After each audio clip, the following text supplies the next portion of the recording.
Welcome back to Sunrise, everyone. Well, there are now new cases surfacing of a rare inflammatory syndrome known to be linked with COVID-19 in children. At least 3 cases were found in Yuma. So joining me now is Dominic Lomentewa, and their 4-year-old son was hospitalized and was diagnosed with Miss C. However, he repeatedly tested negative for COVID-19. So thank you again, Dominic, for taking the time to share your story with us. First, how is Liam doing this morning? He's doing much better. He's about to be released soon. All right, and just share how this all began. When did you notice Liam wasn't feeling okay? And just tell us how this all started. Last Wednesday, he had very high fevers. He had a fever of 104. I gave him Tylenol. And then he had a seizure. So then I called the ambulance and they picked him up. And we went to the hospital and he had a 106 fever. He was out of it for about 4 hours, but then he snapped back. So they thought it was just a febrile seizure, nothing much. They didn't do really any testing that time, and they just let him go.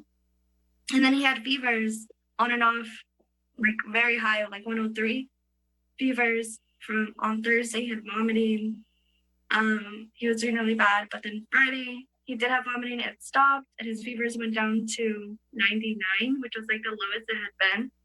So then on Saturday, he woke up with very poofy red eyes, like they were almost purple on the eyelids, and then his eyes inside were red.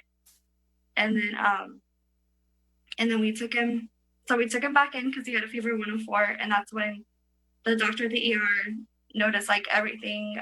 He noticed a rash. He was just going like down the list, and he told us like, he might have this, so we're gonna do some blood tests. And that's when they confirmed that he was negative for COVID at the moment.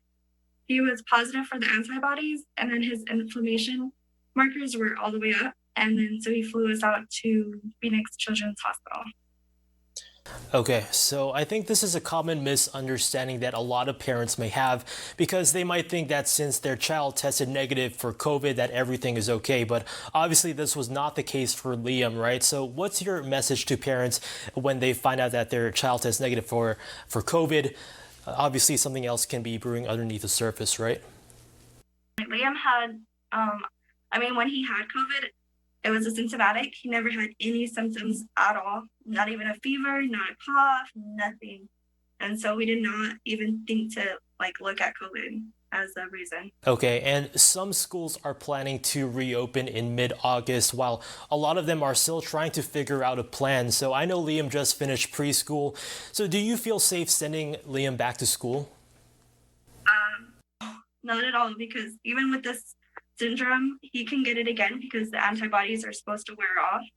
And he could get new antibodies and he can get it all over again and you won't know. Liam didn't show his symptoms for MSC for 3 to 6 weeks later. So it can affect little kids all the way to your teenagers. Yeah, and part of the struggle that parents have are just the logistics of either keeping kids at home or sending them back to school, right? So a lot of parents are given the choice to have their kids do full online learning at home or do the hybrid model where they attend school physically at some days and study at home for the rest of the day. So where do you fall into this category? Would you rather have your kid attend school online full time or hybrid and have them attend physically some days and not? Before this, we were going to have him go to school because me and his father do work, and so we have no other option. But luckily, he does go to Sampa School, so they're doing fully distant. And so I think at this point, we would have kept him distant knowing that he is open to get this. And so him and his little sister will be going distant. All right.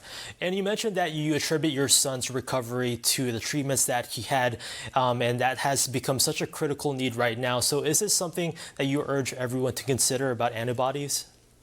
So I'm really trying to just hype up plasma donation. We have, 2 centers here in Yuma, one in Yuma and then one in San Luis. If you have the antibodies, go and donate. From what I'm told, you get $9 a donation, but beyond that, you're saving so many people's lives, not even just the little kids. They're given to the COVID ICU patients and stuff because that was their turning point for Liam. All right, Dominique, thank you so much for sharing your story about Liam, and hopefully everything goes uphill from here. Thank you so much.